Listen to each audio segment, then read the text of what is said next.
What's going on in the End Podcast family? Welcome back to another episode. I think that the previous episode was maybe me, Mike, and Sid. I think that's probably the episode before this one that you guys will see. I'm super excited for you all to see not only this podcast, but to see the podcast that we have coming up. Because Sid was incredible. I cannot wait for you all to see it. That man is absolutely hilarious. He's something else. He is funny as crap. But today, it's another solo pod. Y'all got a solo pod a couple weeks ago with me and Mike. And so y'all are going to get another one today. And I think we're going to talk about divine timing. The timing of God, the pace, and also like the plans that we set for our own lives. Because I think that our culture and our society can make us think we're all out of whack. And so, dude, we're going to hop into some divine timing. If you guys have not seen last episode, I need you to go check it out. It was incredible. And we're going to hop into this one today. So, dude, I want you to dive in. I want you to hop into this topic and get us started. Really what strikes me the most is we all have our own individual story. We all have our own individual life. And it sounds cliche, but when you think about it, like none of us were doing the exact same thing at the exact same time. Different people bloom differently, but the biggest thing is, like you were saying while you were in the chair, is we get distracted when we compare people. Like, it's so easy to want something that you don't need because you're looking at something, that doesn't belong to you or somebody that's not you.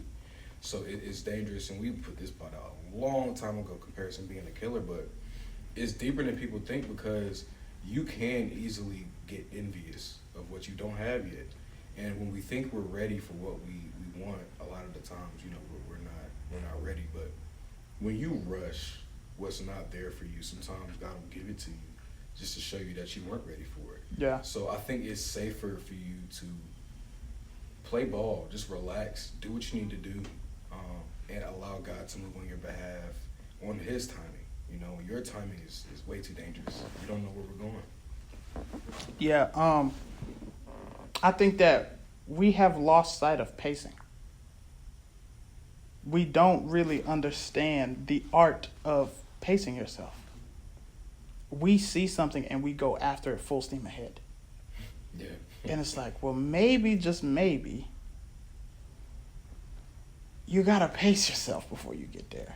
Like if you use too much too fast, you will end up burning yourself out, trying to achieve something that you're not meant to achieve right now. Right? Like there has to be a certain level of just pacing. That I remember, me and Trent, we were watching Sha'Carri Richardson earlier, and she's doing like, what was it, the 100 millimeter? The 100 millimeter. This thing is very short. So she can expend all of her energy in this 100 millimeter race. But anybody who is doing a race that's longer than this 100 millimeter knows that they have to pace their energy so that when they get to the place where they need to sprint, they can sprint, and they can slow themselves down when they need to slow themselves down. I think that we don't understand that we have to have a certain pace to our lives. There has to be a certain rhythm that you are in. If you're going after something too soon or too fast or too quick or with too much of your attention focused on it, you end up neglecting something that you should be stewarding. Because you have found yourself chasing after the wrong thing. Maybe, just maybe, you have to be in a place right now where you're in the dark, but you're doing that soul work. You're doing that soul care. Maybe God did call you to be an influencer. Maybe God did call you to be a personality. Maybe God did call you to do whatever it is He's called you to do. But maybe right now you're in a season of darkness. Maybe right now you're in a season of planting. I find that we love to go pick flowers. We love to get flowers. We love to see how pretty flowers are. But I've come to the realization that every flower started as a seed. That there was a season. There was a season where this flower was in the dark. there was a season where this flower was in some sticky situations, where this seed was in the ground with all this moisture around it, and it took weeks before it even sprouted. Like, there's a certain pace that this flower has before it can bloom into what it's created to be. And I think that if we don't understand that there is a pace to the call and to the purpose and to the future that God has for us, then we will try to blossom into something that we are not equipped to fulfill. Mm-hmm. It reminds me of the story of David and Saul. David is about to go fight Goliath. And Saul's like, here, you can put on my armor. And David's like, nah, man, I can't do this. But I've come to the realization that if David would have put on Saul's armor, he would not have been able to kill Goliath. Yeah. Because Saul was so much bigger than David that David could not have fulfilled the weight of the armor. It would have been too heavy for him. Right. He wouldn't have did what he needed to do. And I think that a lot of times we fall into the trap of trying to be bigger than what we really are. I remember I see these videos on TikTok all the time of like these little bitty dogs. Like, bro, these dogs are no bigger than this Bible. And they bark at you like they're going to jack you up. Chihuahuas or something. Bro, they're so aggressive. Yeah, I don't get it either. And it's like your bark cannot be bigger than your bite. You cannot talk a good game, but not actually be able to back it up. And I think a lot of us, especially in this social media age, we find ourselves with people who live such fake lives that put on such a great facade that it makes people try to rush certain areas of their life because they're seeing all of these flashy things, or they're seeing all of these nice apartments, or they're seeing all of these nice cars, or they're seeing this marriage, or they're seeing whatever it is. We have people who are rushing after these things. And in turn, they're not equipped to even fulfill those things first. And so I think that we have to get to a place where we are firm, where we are secure, where we are built up. Because if we have not built ourselves up to be able to actually step into a role, step into a position, step into a lifestyle, then all we're going to end up doing is going back into our shell. Going right back to the place that you were trying to avoid. See, but that really roots from having an identity crisis. Like when you don't know like where you belong, you try to place your eggs in like 20 baskets, man. And that's where it becomes draining.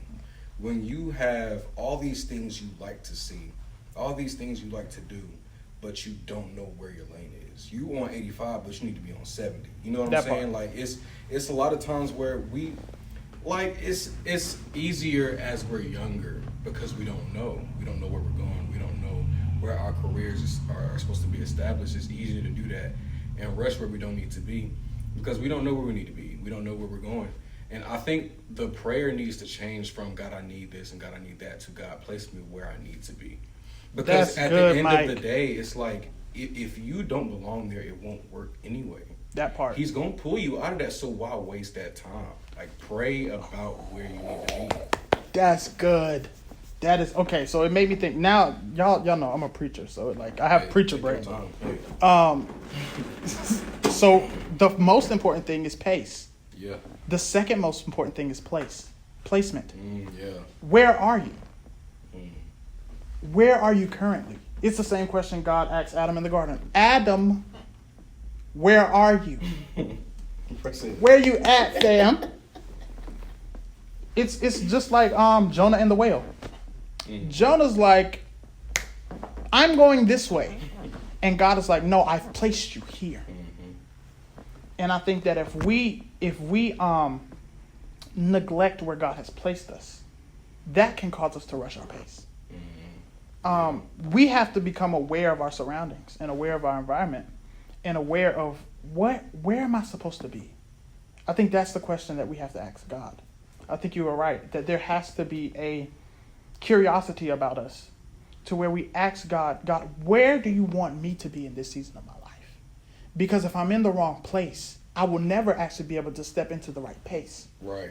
I will never actually be able to step into the pace and the rhythm and the groove that you want me to be in, because I'm not even in the right place to begin with. Right. The Bible says in Proverbs that many are the plans in a man's heart, but it is God who determines what? The footsteps. Exactly.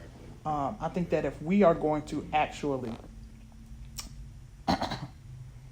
be people who are going to operate in God's timing, then it requires us to be able to move when he says move. You know what I realized though? Like,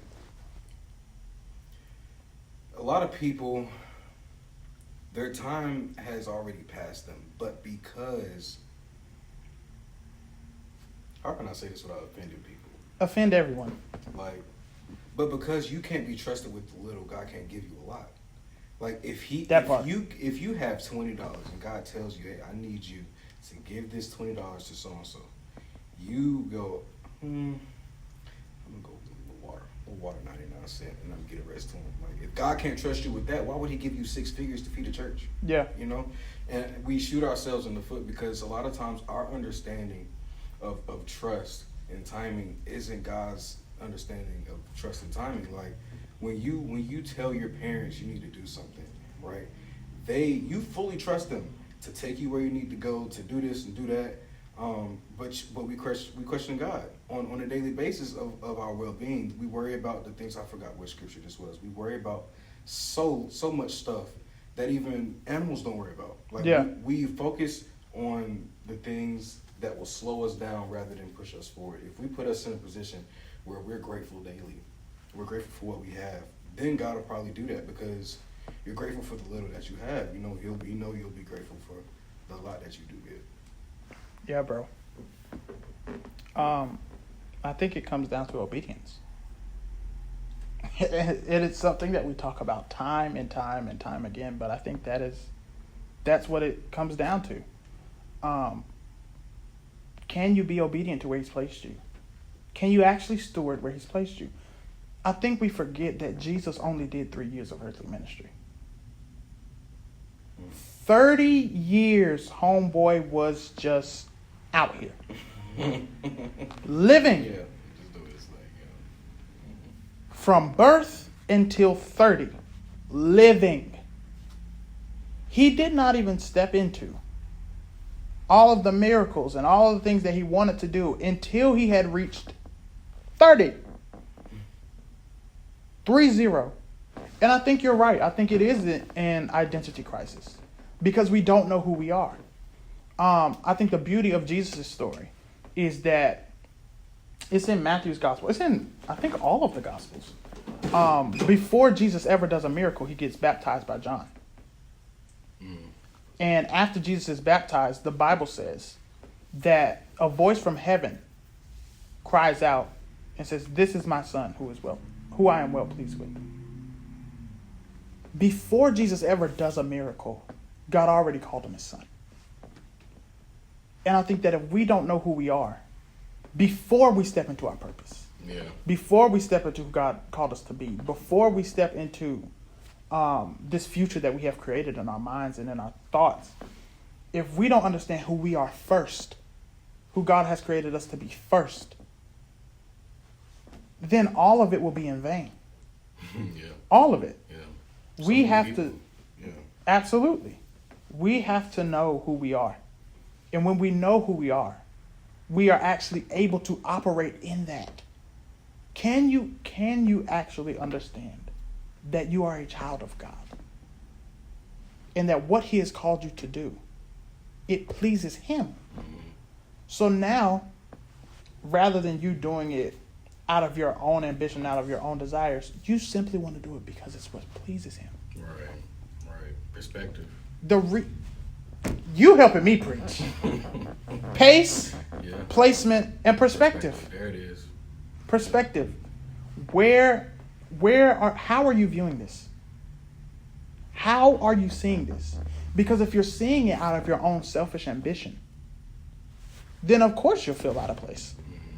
Of course you feel like you're not going at the right speed. Of course you feel like you're behind because you have not understood that this was never about me to begin with. Yeah, it's never about you. God will give you, listen, I used to watch my father give out, and he still does to this day. He gives out so much money. Like, and as a kid, I would never get it. But either God has told him to do that and placed it on his heart to do that, or he's just being him. Yeah. You know?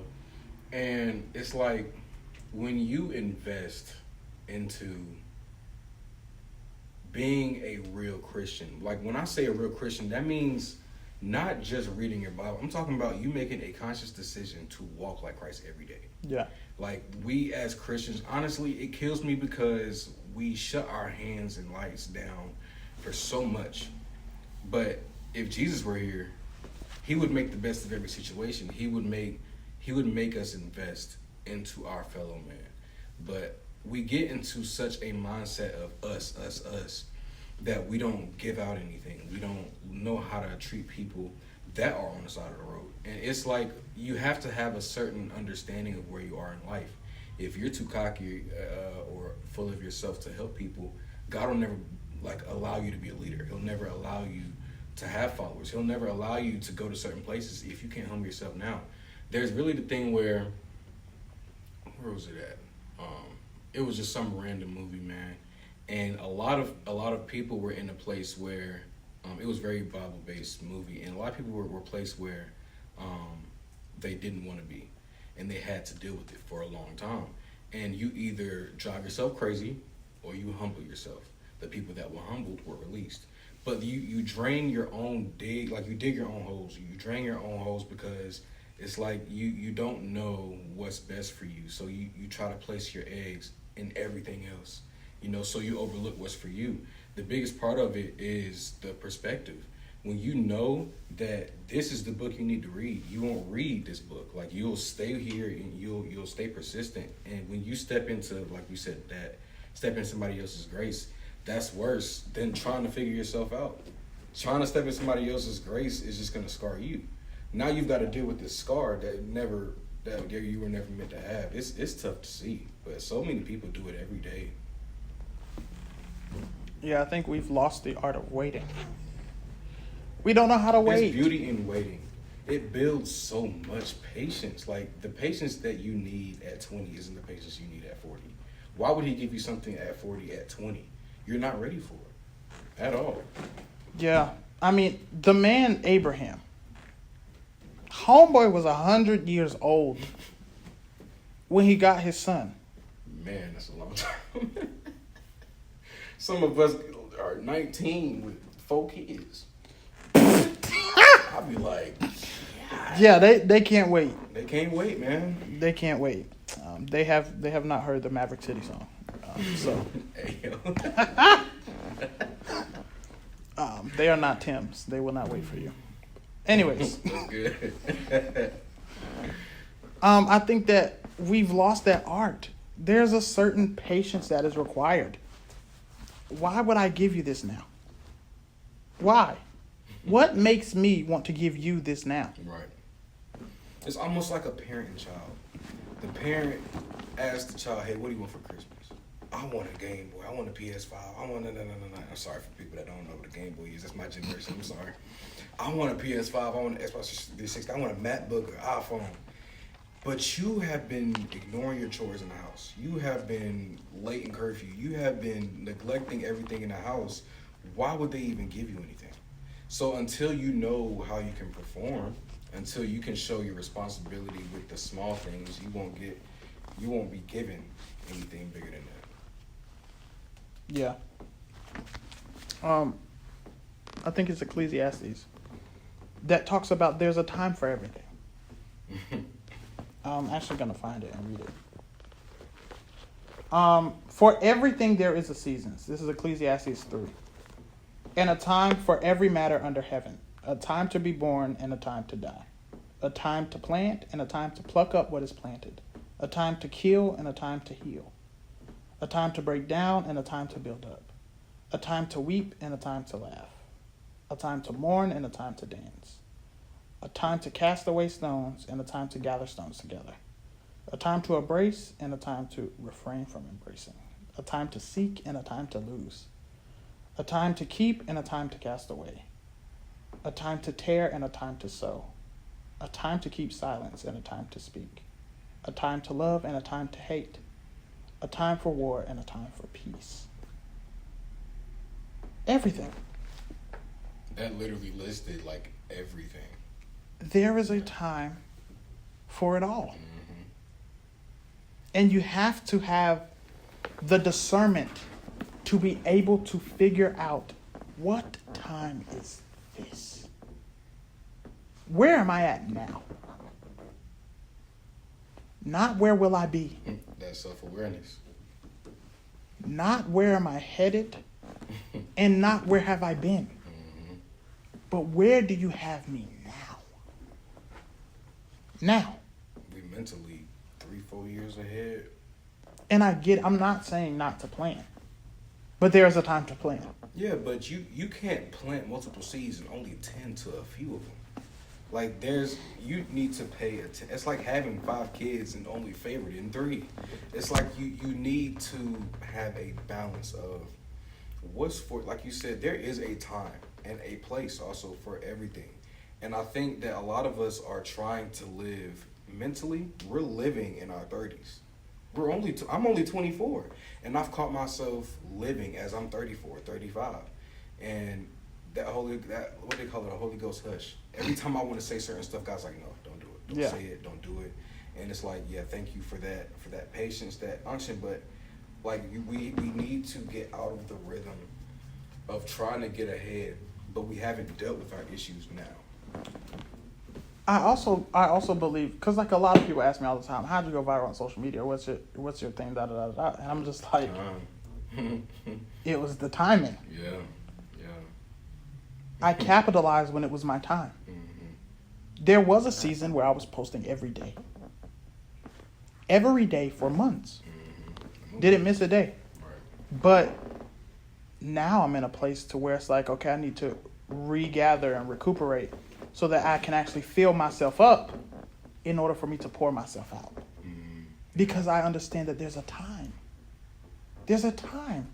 There's a time where my attention needs to be devoted to social media.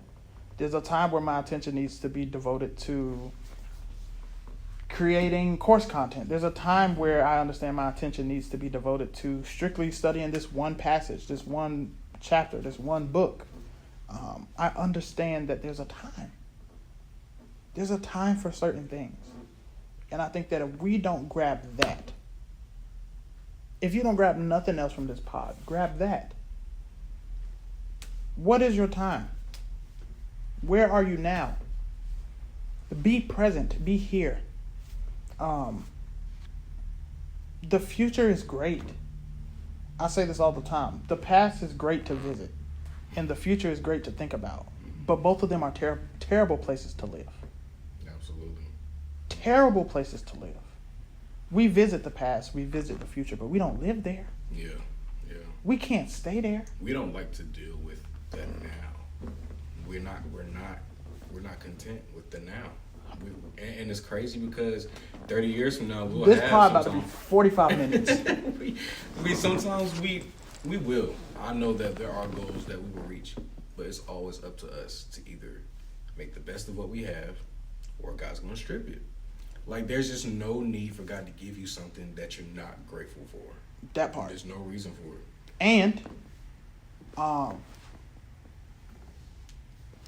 we live in such a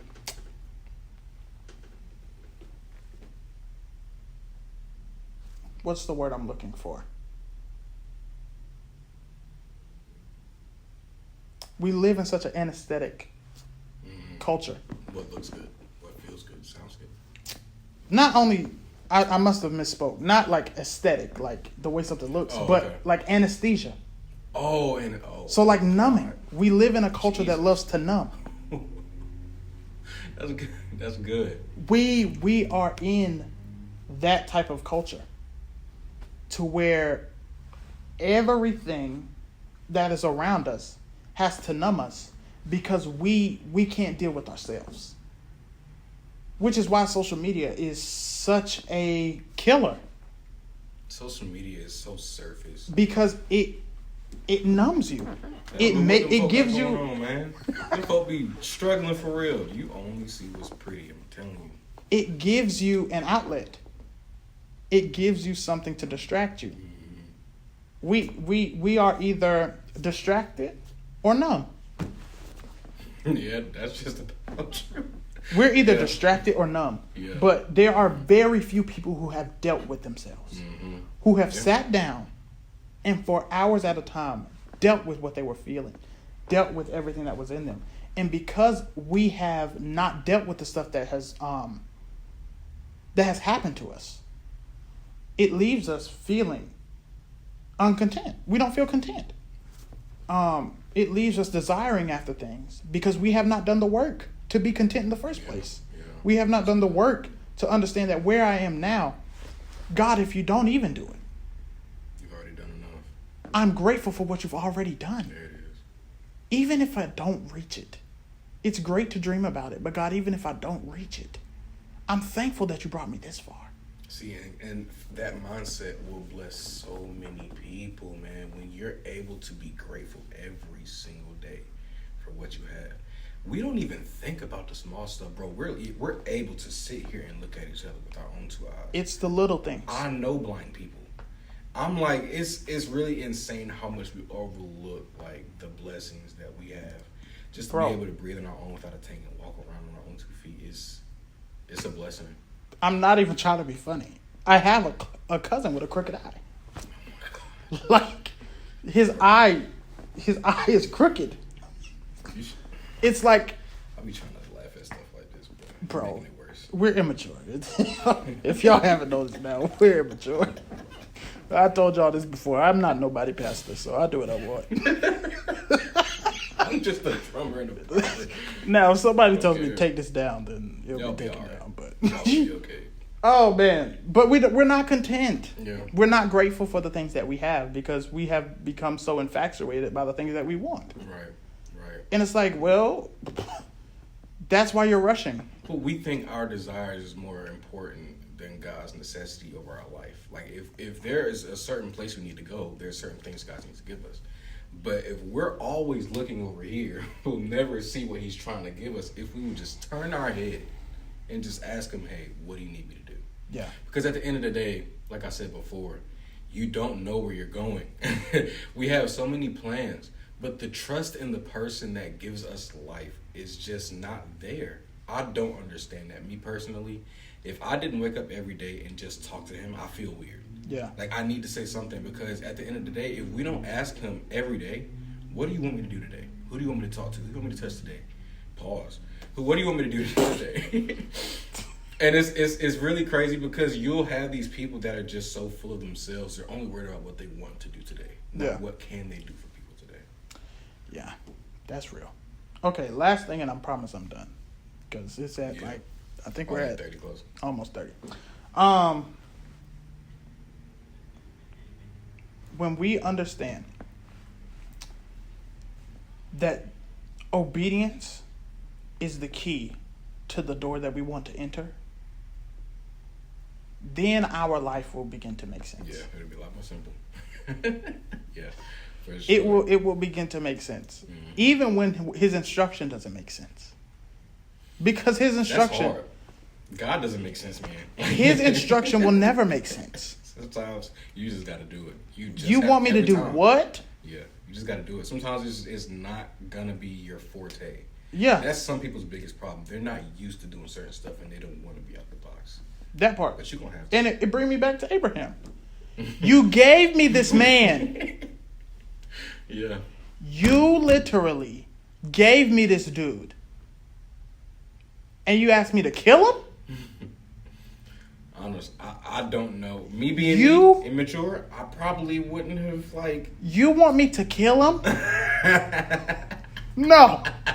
No. My boy? What you talking about, Mom? No. You know how long I waited for this? You kill him. You kill him. You do it. I'm not finna kill this man. That's good. What is wrong with you? Yeah, that's crazy. Yeah. But Abraham understood that if he gave him to me, I can trust him. We don't look back into the past for information. That's our problem. We only look back into the past to reminisce or to traumatize all over again. We never look into the past for information. if we looked into the past for information, we would realize he brought me through it all. Right. Every time. And if he brought me through it all, he can bring me through this. Again and again. I can trust him with this because of what he's already done.